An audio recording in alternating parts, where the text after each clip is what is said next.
Comment économiser 500 € par mois sans effort? Oui, c'est ambitieux, mais c'est faisable. Pour tout le monde. Mon père m'a toujours dit « Fiston, si tu veux avoir plus d'argent, il faut gagner plus ou dépenser moins. Personnellement, j'ai choisi de faire les deux. » Eh bien, cette leçon, j'ai mis du temps à l'apprendre, mais j'aimerais te la communiquer et te la partager dans cette vidéo. Je sais que 500 €, ça peut paraître beaucoup si on a un petit salaire et peut-être que la première étape, ce sera d'augmenter ses revenus avec différentes sources de revenus possibles. J'ai déjà fait des vidéos sur le sujet si tu veux aller faire un tour sur la chaîne. Pense à t'abonner au passage. Mais tu verras que dans la majorité des cas, si tu coupes dans les dépenses comme je vais te l'expliquer, tu peux y parvenir. 500 € par mois, c'est un montant qui est excellent. C'est pas la lune et c'est pas non plus rien. 500 € par mois, c'est beaucoup d'argent. Surtout si on commence à investir, etc. à côté, ça peut vraiment faire une énorme différence dans ta vie. Mais le but de cette vidéo, c'est pas de vivre dans la privation, mais d'apprendre à mieux gérer ton argent en coupant dans les dépenses inutiles avec quelques petites astuces qui te permettront d'optimiser le budget de ton ménage. Première astuce, mets fin aux abonnements inutiles. Par pitié, je sais que c'est archi connu, que tout le monde la partage tout le temps, mais de nos jours, tout se fait par abonnement. On ne possède plus rien, c'est une catastrophe. Et le problème quand on ne possède plus rien, c'est que lorsque tu veux te désabonner d'une chaîne avec Netflix, etc. par exemple, eh bien tu n'obtiens rien du tout. Alors que si tu avais acheté physiquement les CD, les DVD ou les films d'une autre manière, eh bien tu pourrais revendre quelque chose. C'est pas le meilleur exemple, mais par exemple, à la salle de sport, si tu as acheté du matériel d'occasion ou quoi pour faire ton sport à la maison et qu'un jour tu lâches le sport, tu peux toujours revendre quelque chose. Tu as de l'argent derrière. Alors que quand tu coupes un abonnement, tu récupères pas de machine de sport, ok? La salle, elle te donne rien du tout et donc c'est perdu. Mais le vrai problème, ce sont les abonnements oubliés. Typiquement, encore une fois, la salle de sport où tu as un abonnement depuis 6 mois, tu as été les 2 premiers mois et là tu laisses courir l'abonnement, il traîne, il traîne, il traîne. Si tu ne résilies pas dans le mois de la clôture ou un truc ainsi, eh bien il est automatiquement renouvelé et tu te retrouves avec des gens comme ça qui payent des années de salle de sport en n'y allant jamais. Ils y vont 2 fois au début et puis ils continuent de payer en fait parce qu'ils ont pris un abonnement sur 3 ans, c'était moins cher. Même chose pour les Netflix et compagnie, est-ce que finalement tu utilises vraiment ça? Exemple personnel, j'ai plus le temps, j'ai des enfants en bas âge et je fais mes petites vidéos là, j'ai pas le temps de jouer à la PlayStation, ok? Et j'avais un abonnement à 60 ou 70 € par an. C'est pas énorme, mais cet abonnement, je l'ai clôturé, je l'ai supprimé. Je me dis, bah écoute, de temps en temps, quand j'ai vraiment un jeu en ligne, je vais activer l'abonnement. Mais finalement, je joue tellement jamais en ligne. D'ailleurs, je préfère les jeux solo. Ben finalement, la PlayStation, payer un abonnement, c'est ridicule. En coupant correctement dans ces abonnements, tu peux facilement obtenir jusqu'à 50 € par mois de réduction d'économie. Par contre, la salle de sport, je t'encourage à y aller et à ne pas résilier ton abonnement. Il faut y aller, c'est important. Astuce numéro 2, deviens le chef de ta cuisine. Si tu manges trop souvent dehors ou que tu commandes trop souvent, cette astuce, elle est pour toi. Cuisiner toi-même peut te faire économiser une fortune. Par exemple, un plat commandé en livraison, il y a la main-d'œuvre, l'électricité, les employés à payer, etc., la nourriture et le trajet pour le faire venir jusque chez toi. Tout ça a un coût. Tu vas payer par exemple 20 €. Alors qu'en termes d'ingrédients, si tu le fais toi-même, il y en a peut-être pour 5 €. 4 fois moins cher. C'est franchement pas à négliger. Je dis pas qu'il faut jamais se faire plaisir, mais en tout cas, il y a des gens qui commandent très régulièrement et c'est vraiment un gouffre financier. Il y a une pratique qui s'appelle le batch cooking. Je ne sais pas si tu connais. Ça signifie qu'on va préparer ses plats, par exemple, le dimanche à l'avance et on pourra ensuite les manger pendant les premiers jours de la semaine. C'est fait pour ceux qui n'ont pas le temps de cuisiner et qui se disent, moi, je cuisine une fois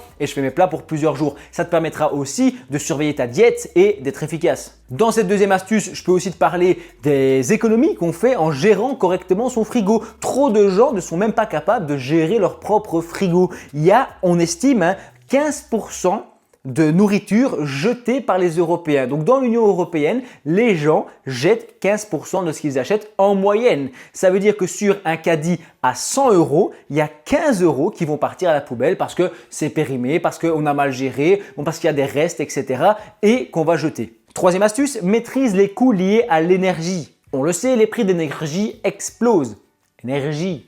Mais tu peux facilement les réduire avec quelques gestes simples. Par exemple, réduire le chauffage de seulement 1 degré peut faire jusqu'à 5 à 7% d'économie sur ta facture annuelle. Si ta facture c'est 1000 €, tu économises 70 €.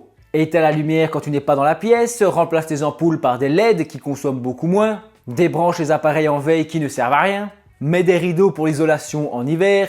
Bref, c'est connu toutes ces petites astuces, mais peu de gens les mettent réellement en pratique. Astuce 4, revends ce que tu n'utilises plus. On a tous chez nous des objets, des gadgets, des vêtements qu'on n'a pas utilisés depuis des mois. Alors revends-les tant que ça vaut quelque chose. Personnellement, j'ai plusieurs étapes. Quand c'est dans la maison, c'est utile. Généralement, on l'utilise dans le salon.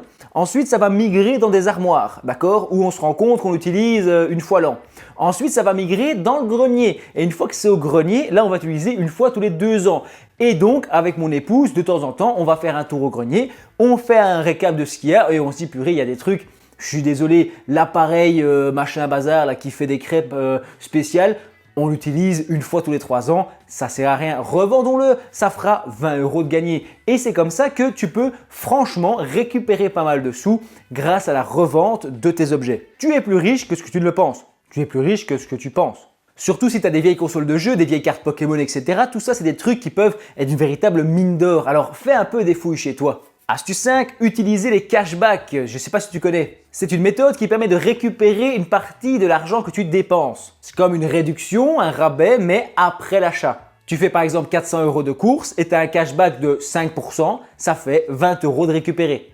Il y a plein d'applications pour le faire, je te laisse te renseigner. Astuce numéro 6, dépensez moins en transport. Le transport, c'est une catastrophe. L'essence, etc. On sait tous que c'est un trou dans le budget. Si tu veux vraiment te mettre bien, t'élimines la voiture. C'est pas possible pour tout le monde. Hein. Moi, j'ai une voiture, mais il y a certaines personnes où c'est possible, c'est envisageable d'utiliser une trottinette électrique, un vélo, du covoiturage, etc.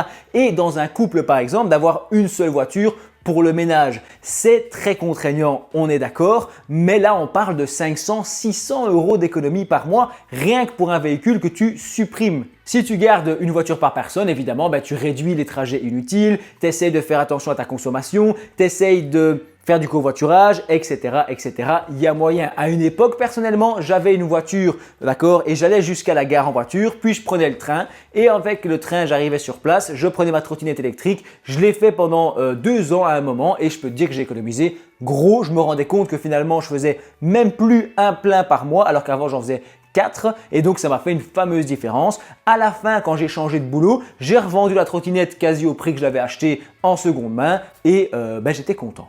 Numéro 7, planifie tes dépenses avec soin. Fais une liste des trucs que tu as besoin d'acheter. Fais une liste de courses. C'est basique, mais personne ne le fait. Faire ta liste de courses et s'y tenir, c'est la base. Tu ne te feras pas attraper par le marketing et commencer à acheter plein de trucs qui n'ont rien à voir. Parce que le budget courses, ça peut exploser et foirer complètement ton budget du ménage. Les courses, on peut très bien s'en sortir à 300-400 € comme à 800 €. Mais comme ça, d'accord, la liste de courses, c'est la base. Même chose pour les dépenses. Tu as besoin d'aller au magasin, chercher des pièces ou des outils, d'accord, tu vas au bricot, eh bien, prévois de quoi j'ai vraiment besoin, ça et ça. Ok, j'achète ça parce que sur place, tu vas voir des trucs dont tu auras envie et il y a de la publicité qui est faite. Tu vas te dire, bah oui, tiens, ça pourrait être utile, le nouveau balai spécial machin, le nouveau Dyson, le nouveau machin. Ça a l'air utile, bien sûr que c'est utile, mais est-ce que tu en as réellement besoin? C'est ça la question. Astuce numéro 8, c'est ma préférée puisque ma chaîne YouTube, elle parle d'investissement en bourse, c'est de mettre ton argent inutilisé à profit.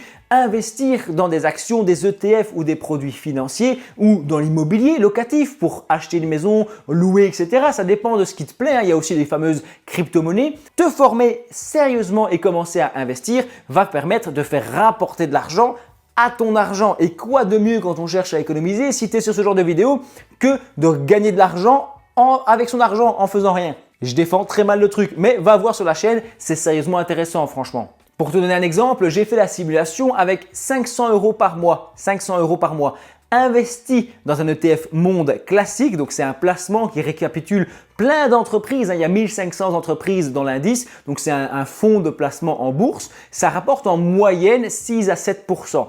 Si tu te bases sur les 7%, tes 500 € par mois, après 10 ans, se transformeraient en 83 000 €. Est-ce que là, je ne suis pas convaincant, sérieusement? Et c'est des mathématiques, hein, c'est pas moi qui l'invente et ça s'est passé dans le passé. Ça pourrait être aussi bien dans le futur, peut-être mieux, peut-être moins bien. Encore une fois, on ne fait pas n'importe quoi, il faut se former sérieusement. Notamment en s'abonnant à Goteco.